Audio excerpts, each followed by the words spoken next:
The BA General Assembly voted to make a decision to choose Osaka as the host of Expo 2025. And I think that at that moment, it was a very tough competition.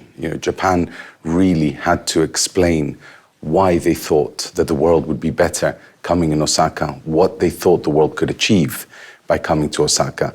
And I think that the vote in the General Assembly, in a sense, cemented the reasoning behind Japan. Japan is an old friend to Expos. Japan has hosted many Expos in the past, notably, of course, Expo 1970 in Osaka. That in itself was a renaissance for Japan. It was showing the new Japan to the world. It was inviting the world to come and discover the incredible culture, and at the same time inviting Japanese citizens to discover the cultures of the world. I think in many ways, Expo 2025 Osaka in the General Assembly played the same significance, the same importance. It was a time of a new rebirth in Japan. A Japan which was perhaps moving away from the high tech that we had come to know it to a more humanistic Japan, a Japan which was really working in touch with nature, in touch with its people, trying to have a very solid, sustainable development for the future of this country and of the world. And so I think that it brought all of this together. And I believe that the member states thought this is a chance to go back to an old friend, a chance to really have an expo that can have a strong impact, not only for the host country, but also for the world. Well, I think that all expos, in a sense, are an extension of the previous one. I think this is what is the greatest power of expos. Expos are not solitary events. One leads on to another. One inspires another. And for me, I wouldn't call from 1970 to 2025 an extension. I would call it the next evolution of 1970 Expo. The world changes, and the world has changed a lot since 1970. I think that we all live in a very different way than our parents did and our grandparents did. And it's important that we think about this as a global community for the future, for our children's future and their children's future. There is a lot that will be taken from this Expo, for example, and will be moved on to Belgrade in 2027 and Riyadh in 2030. So I really think that people have to understand that an Expo is not just a blip in time. It forms part of a guiding principle and guiding lines. Where is the world going? What does the world want to talk about? And how can we get there together? I think every Expo has a different feeling at the beginning and the end. Luckily, I have the privilege to come back in the middle as well. So I was here in April, I believe I was here in May and June, and then at the beginning of September, and then towards the end of September for the closing weeks. Of course, there is a different feeling. I think that for visitors, what they see on day one is just as important as what they will see on the last day in the Expo. But we have to think about what was achieved in this Expo. Why was there a different feeling in the last 10 days within the Expo compared to the first month? Because countries have been focusing their efforts on introducing their exhibitions and being ready to welcome the first visitor in the same way they will welcome the last visitor. But during those 6 months, the work that goes on behind the scenes, the collaborations between nations, the collaboration between Japan and all the participating countries, the projects, the symposia, the forums, the cultural events, the concerts, that is what really gives it the spirit of an Expo. This is what guides us throughout the 6 months. And we will see at the end of that 6 months, was this a successful Expo? Did countries come together in the way we wanted them to, in the ideal situation for a World Expo? Is this what we achieved? And I think this is why this Expo has finished on such a high.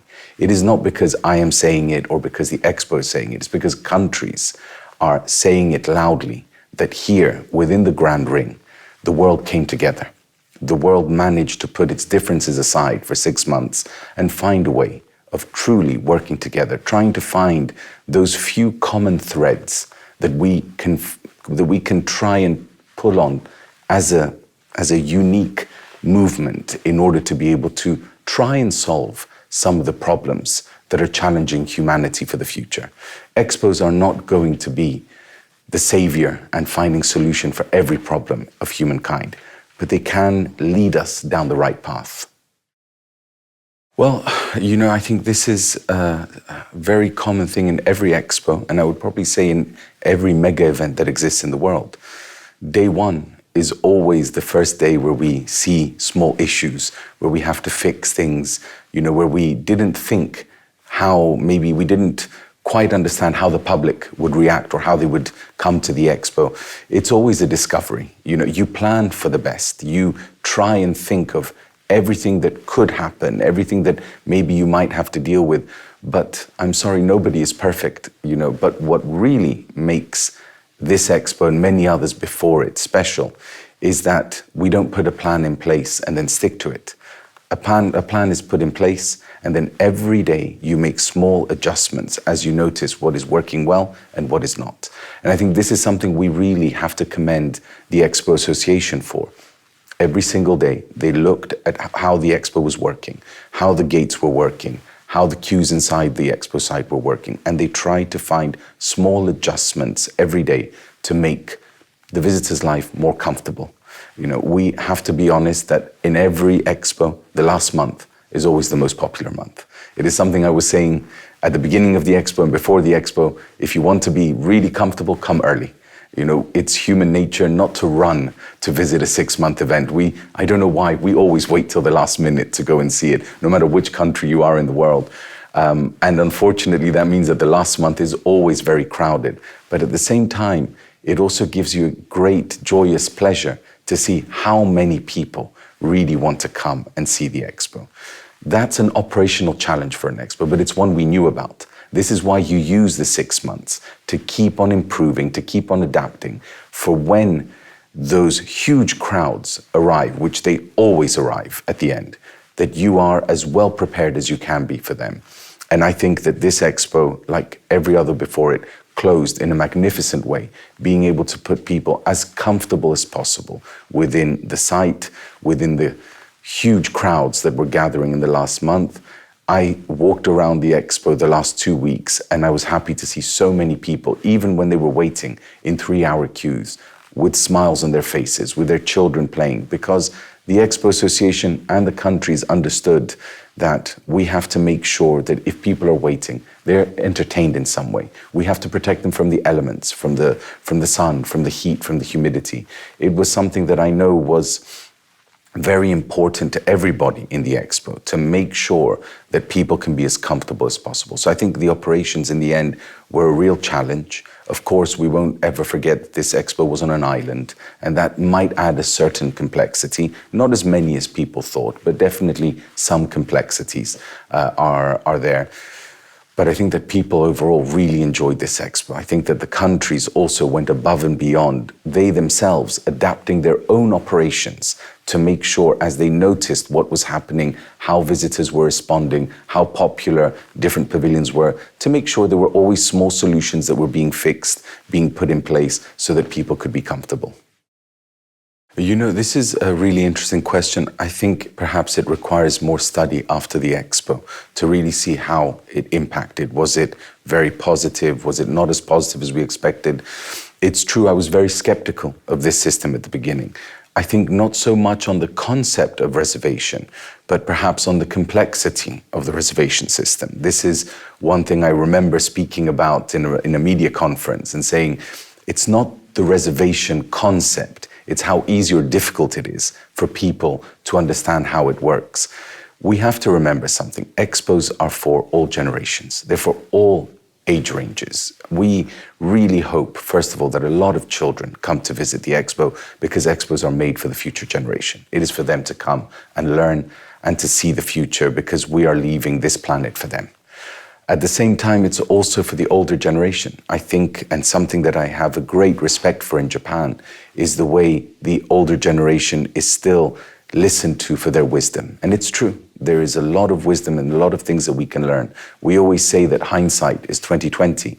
Then in that case, why don't we listen to our wiser older generation who have already lived through one whole lifetime and can really guide us on not making the same mistakes they may have made. So when you look at it like that, a complicated reservation system, and from what I understand and I was hearing, became very difficult for certain generations to make reservations, to understand how to come to an expo. And an expo needs to be open to everybody. At the same time, an expo needs to have order and organization and to make sure that people are safe. I really think that the concept of the reservation system was to ensure safety of people on an island, which truly the only complexity it adds is in case of an emergency, how do you get off the island? Otherwise, there's not so much more complex than having an expo in the middle of a city.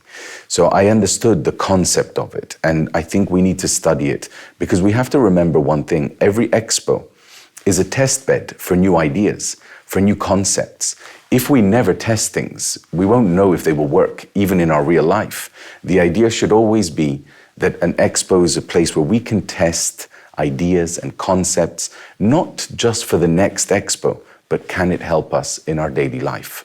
You know, for example, one thing in this expo I know was very new to Japanese was contactless payments, you know, no cash on the expo side, a bit like the reservation system, something that perhaps the population of Japan is not used to yet. You know, in Europe, contactless is very common now. Cash, we use it from time to time, but I know that here it's not the same thing.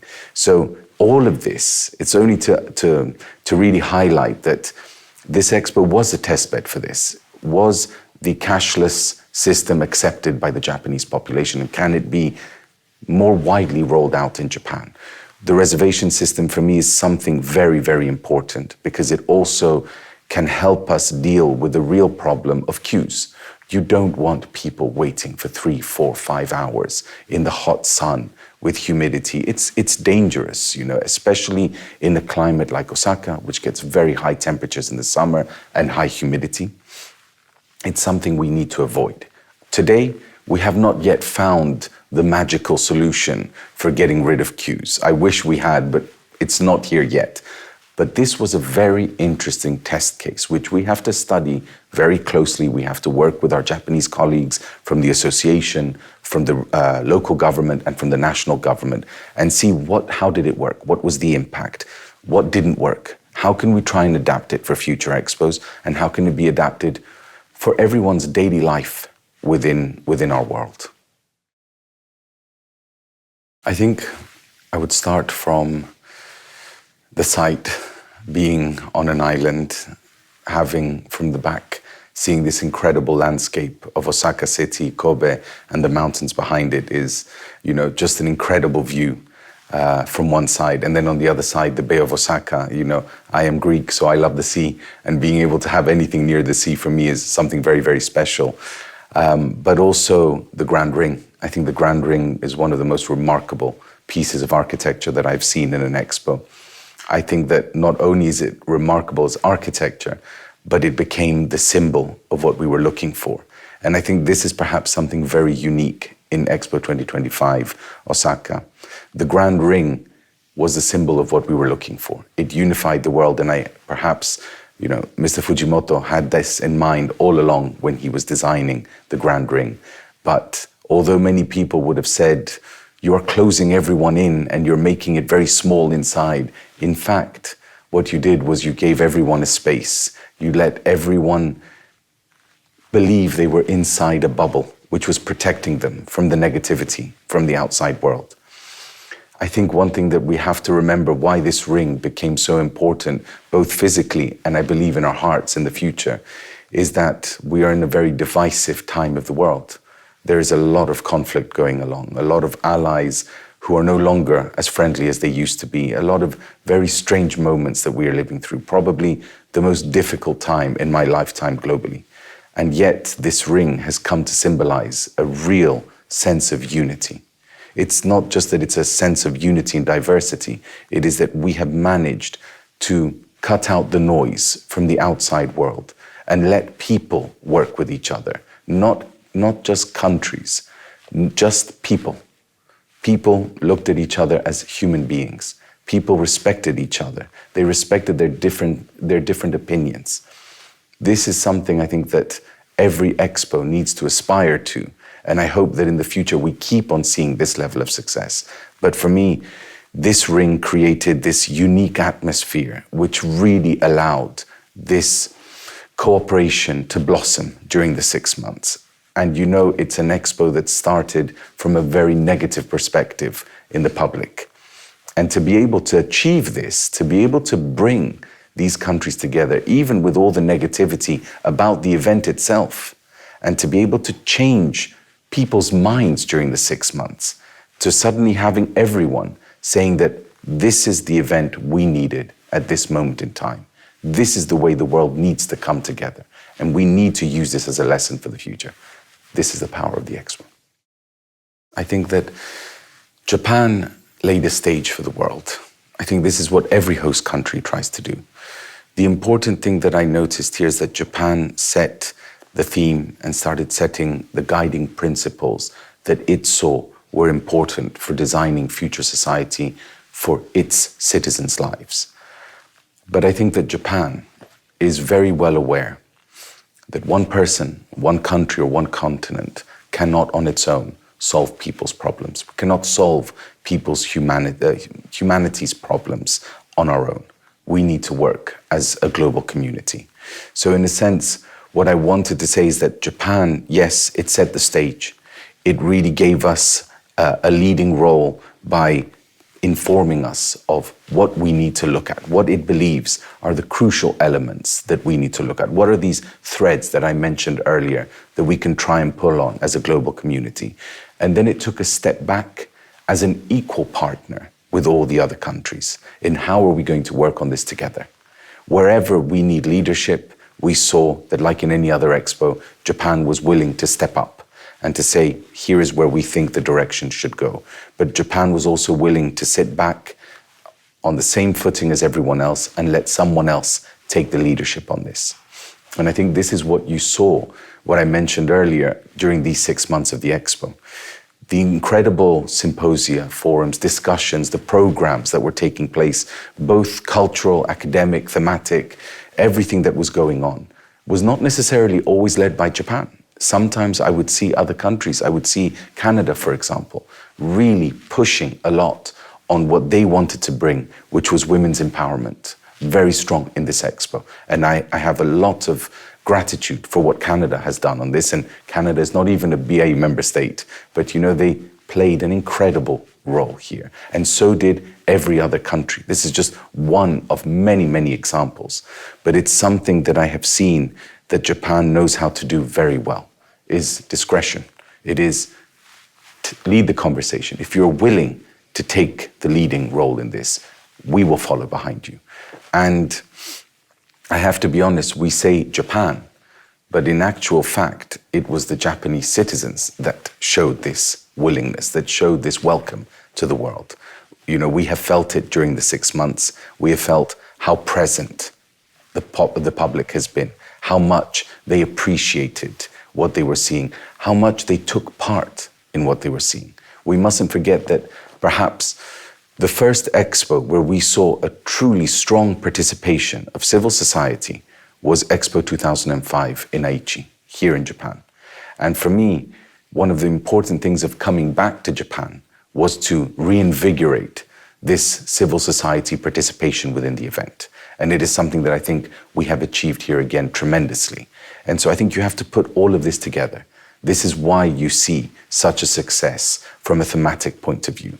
A lot of people discuss the tangible, you know, what will be left behind after the expo. But really what is crucial if an expo wants to be successful, if an expo wants to have a role in how the world will develop in the future, is what are the intangible assets that it's going to leave behind and push for future generations. And this is the greatest success of this expo. I think that almost all the pavilions really embody the theme. I think it would be unfair to pick one or two here.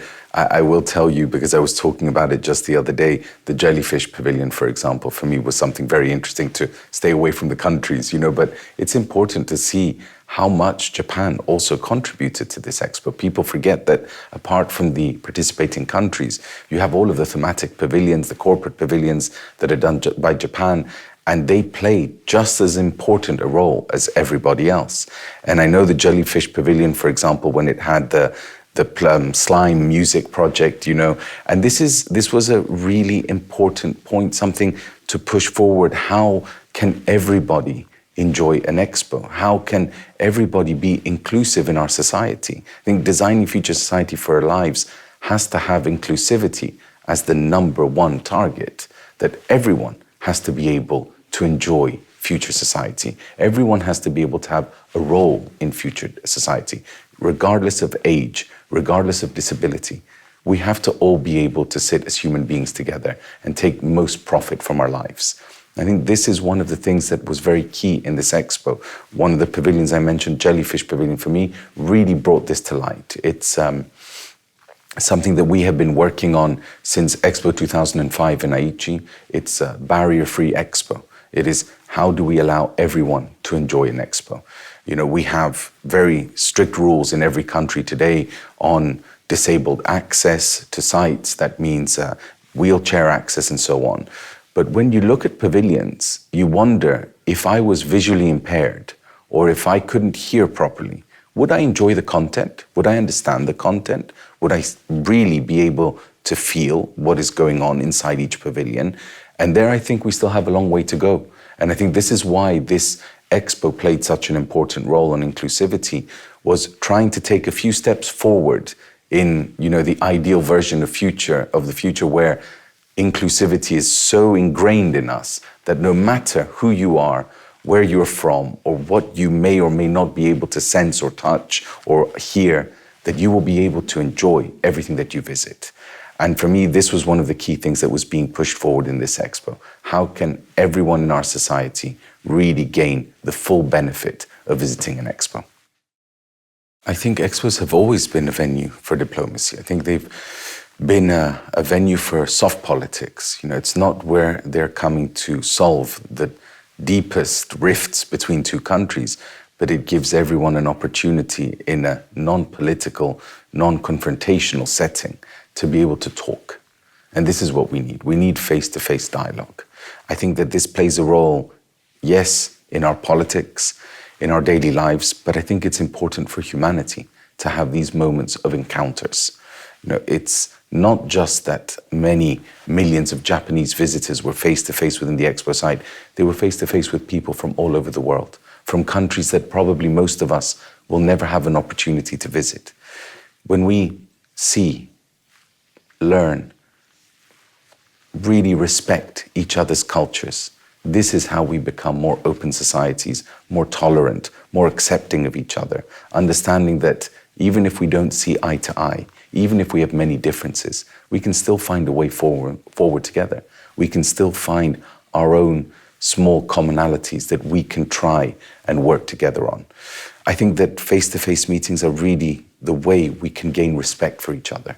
And at the end, isn't that what we're really trying to achieve? We need to have real respect for each other, to understand that we are part of one planet. We are one group of people together. We are all human beings, regardless of where we come from. This is what we need to be working on together. This is how we need to be working together. And expos have always proved, no matter what technology has arrived, and I do believe that many of the new technologies that are emerging will help us really even build on the concept and go deeper into what we can show people. But it will never take away the need of being face-to-face, the want of being face-to-face. I was saying it years ago when we had Expo 2020 Dubai.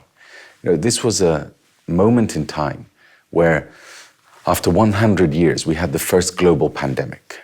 Dubai was postponed by a year, but still, when we opened the gates of Dubai, the world was not fully recovered. There were still many restrictions on travel, many requirements for travel, vaccinations, testing 24 hours before, 48 hours before. It was complicated to travel in 2021. And yet, even there, 24 million people went against the odds and said, no, we need to come face to face. We want to be together. If we cannot see each other, touch each other, feel the emotions between each other, what are we living for? And so I think that Osaka embodied this perfectly. We saw that the Expo was all about face-to-face collaborations. We're not virtual. This was a real opportunity for the world to come face-to-face, for the world to come together, for the world to shake hands. And I think that's what we achieved today. I think it's what we said earlier. It's that future expos have to understand that this is really a gathering of countries, non-political, non-confrontational. We're here to look at where we can find our commonalities, where we can find small pieces that we can join and say, we agree on this, and we can find a way to move forward. And if anything is important for 2027 in Yokohama, in Belgrade, and 2030 in Riyadh, we have to hope that this message is pushed forward. It is our duty in the BAE to push this forward, to push this legacy of what has been achieved here, of being able to have countries working together, freely operating programs, working on cultural events, really pure collaboration between countries for the betterment of humanity. This is what we need to push forward. I think this is, for me, the heart and soul of Expos. This is what they were created for, even back in 1851. People may have seen it very technological, but in fact, it was trying to bring the world together and show what had been achieved, what had been accomplished, and how it could be shared. And I think this is what, has touched me so much during these 6 months. How this heart and soul, the essence of why this event was created, why so many people worked so hard, why the Japanese public had to suffer during the construction and everything that we went through and all the negativity. And yet, I have never seen us finish on such a happy note and on such a positive note for the future. And this is the key that Expos in the future need to take as their guiding principle. That's a tough question. No, I think that, earlier on we said that one person, one country cannot solve the world's problems. In the same way, one person or one group of people cannot put together a global event like this. This is not the success, neither just of the BAE or its secretariat or of the association or of Japan or of the local government. This is truly a global success. As you said, we have countries, we have the organizer, we have the city, the prefecture, we have the national government, we have the sponsors, we have the thematic pavilions, we have the content, the theme producers who really inspired our intellectual curiosity, within the site. There are so many people that you need to thank that put this together, and not just in Japan, but from all over the world.